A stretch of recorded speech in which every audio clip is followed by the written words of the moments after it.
Vandag in 1 Korintiërs 3 vers 1 tot 4 lees ons afguns en onenigheid is 'n kenmerk van geestelike onvolwassenheid. Wat my betref, broers, ek kon nie met julle praat soos met geestelike mense nie, maar wel soos met wêreldse mense, soos met suigelinge in Christus. Ek het julle melk gegee om te drink, nie vaste kos nie, omdat julle nog nie daartoe in staat was nie. Selfs nou is julle nog nie daartoe in staat nie, want julle is steeds wêrelds. Wat daar onder julle afguns en onenigheid is julle dan nie wêrelds en gedra julle dan nie soos 'n wêreldse mens nie? Elke keer as een van julle sê, ek is van Paulus en 'n ander ek van Apollos, is julle nie wêreldse mense nie? Tot sover uit 1 Korintiërs hoofstuk 3. Paulus gaan nou 'n paar harde dinge vir die gemeente sê, maar hy sê dit vir hulle omdat hy lief is vir hulle. En daarom begin hy ook sy verse hier met die woord broers. In ander woorde, hy wil vir hulle sê dat hy hulle nie afgeskryf het nie. En die Here het hulle ook nie afgeskryf nie. Hulle is nog steeds broers en susters in die huisgesin van Christus. Maar hulle is ongehoorsame kinders. En aanvanklik toe die apostel in Korinthe gewerk het, moes hy met hierdie pasgelowige Korintiërs praat soos met klein kindertjies. Hy sê hy moes met hulle praat soos wêreldse mense, soos met suigelinge in Christus.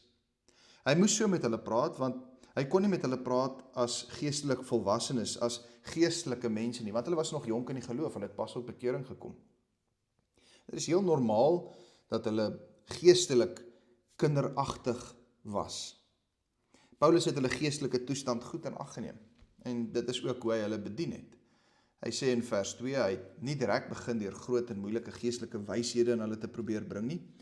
Hy het, net soos wanneer 'n mens 'n baba voer, het hy begin met die geestelike melk. Kyk in vers 2. Ek het julle melk gegee om te drink, nie vaste kos nie. Ek het nie begin by die groot en die moeilike geestelike sake, die groot leerstellings nie. Hoekom nie? Want julle was nie daartoe in staat nie. Hulle was nie daartoe in staat nie, want hulle was nog geestelike kinders, hulle was nog onvolwasse. Hulle het nog baie gedink soos wêreldse mense, hoewel die herskeppingsproses van die Here reeds in hulle begin is. Hoewel hulle reeds wedergebore is, reeds op bekering gekom het, is hulle nou hier op 'n hele nuwe traject in hulle lewe gesit. En Paulus het daarvan geweet, hy het hulle ook so as geloofskinders, as geestelike kinders hanteer. Die geestelike melk waarvan hy hier praat, is 'n frase of 'n beeld wat ons 'n paar keer in die Bybel vind. Dink byvoorbeeld daaraan Hebreërs hoofstuk 5, ons lees ook in 1 Petrus 2 van hierdie beeld dat jong gelowiges ook die melk, die geestelike melk gevoer moet word. Dit is goed, dis normaal en dis reg so. Jong gelowiges moet baie van hierdie geestelike melk inkry. En dan is die verwagting natuurlik dat hulle geestelik sal groei, sodat hulle ook al hoe meer vaste kos kan inneem. So jy wil uiteindelik in jou geestelike beweeg van melk na geestelike vaste kos. Ongelukkig het dit skynbaar nog nie gebeur in die gemeente daar in Korinthe nie. Paulus sê, daar het nou al heelwat tyd verloop en steeds is hulle nie in staat om stewiger kos in te neem nie. Dis kommerwekkend. Hy sê hier vir hulle baie uitdruklik, selfs nou is julle nog steeds nie daartoe in staat nie. Julle is nog steeds wêrelds. So toe julle klein in die geloof was, toe julle jonk in die geloof was, toe was dit goed, heeltemal normaal, dat ons vir julle die geestelike melk moes bring.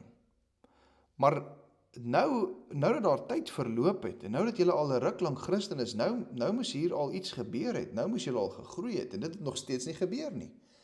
Julle is nog steeds wêrelds. As ons 'n babietjie met melk voer, dan is dit mos nou normaal en dis te verwag, dit is gesond. Maar stel jouself nou voor, daai babietjie drink net melk vir 10 jaar. Dis mos kommerwekkend, die kind sal erg ondervoed wees. Daar gaan ontwikkelingsprobleme ontstaan, daar gaan 'n groot agterstand kom. En net so is dit ook met ons geestelike lewe. En dit is hoekom die apostel Paulus so bekommerd is, want hierdie wêreldse streke, hierdie geestelike kinderagtigheid, is nog nie by die gemeente afgesterf nie. Dis goed en is reg om as 'n jong gelowige met geestelike melk te begin, maar daar kan ons nie bly nie. En daar is ongelukkig te veel Christene vandag, wat vir baie jare Christen is, maar hulle is nog op geestelike melk. Hulle verstaan nog nie eers die basiese leerstellings nie, daar's nie groei nie. Vers 3 sê die apostel Paulus, julle is nog steeds wêrelds. Hy kan duidelik sien die gemeente is nog steeds wêrelds, want hulle tree kinderagtig op. Hulle tree geestelik kinderagtig op. Hulle tree op soos jong en onvolwasse Christene. Hulle doen wêreldse dinge wat hulle as Christene lankal al moes afleer. Watter dinge praat hy van? Hulle praat van die afguns en die onenigheid in die gemeente. Dit is alles kenmerke van 'n wêreldse gemeente. En dit op sigself is geestelik kinderagtige gedrag. Dit wys dat hulle nog nie aanbeweeg het van die geestelike melk nie. Daar's nie groei by hulle nie. As ons enigsins 'n bietjie geestelike volwassenheid het, dan moet ek en jy ook hier selfondersoek doen. Ons moet vir onsself vra, is daar by ons enigsins geestelike ontwikkeling? Kom ons kyk na ons gemeente. Hoe lyk dinge in ons gemeente? Vergelyk dit met die gemeente hier in Korinte. Die apostel Paulus sê, is julle dan nie wêrelds en gedra julle nie soos wêreldse mense nie?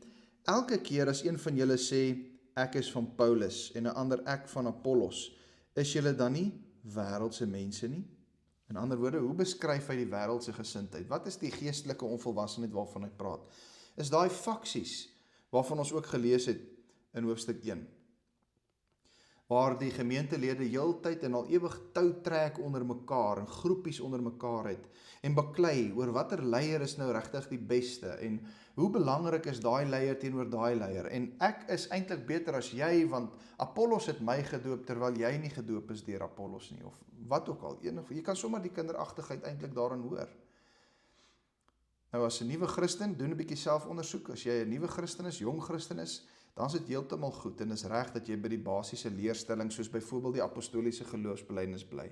En jy leer dit en jy kry dit onder die knie, want jy het pas tot bekering gekom, jy's 'n nuwe Christen, jy's jonk in die geloof. So jy doen moeite met die basiese leerstellings. Jy wil verstaan wat beteken dit dat God drie-enig is. Nee, dat God Vader, Seun en Heilige Gees is. Dat ons gedoop moet word, dat ons wedergebore word, dat daar eendag 'n eindoordeel sal wees. Al die basiese dinge in ons belydenis. Maar as jy nou al reeds baie jare 'n Christen is, dan moet jy des te meer moeite doen om baie meer en groter geestelike kos in te neem. Ek sê nie jy moet moeite doen om alles te verstaan nie, want daar gaan altyd moeilike sake in die Bybel wees. Maar jy moet verder gaan en jy moet 'n dieper studie van die skrif doen. Jy moenie net bly by die basiese leerstellings nie, jy het meer as net melk nodig. Jy gaan andersins, as jy nie aanbeweeg nie, as jy nie groei nie, gaan jy ly aan geestelike wanvoeding. As ons bly by die geestelike melk, en daar's 'n klomp van ons wat bly by die geestelike melk sonder om te groei, en ons bly so in die gemeente, wat gaan gebeur met die gemeente?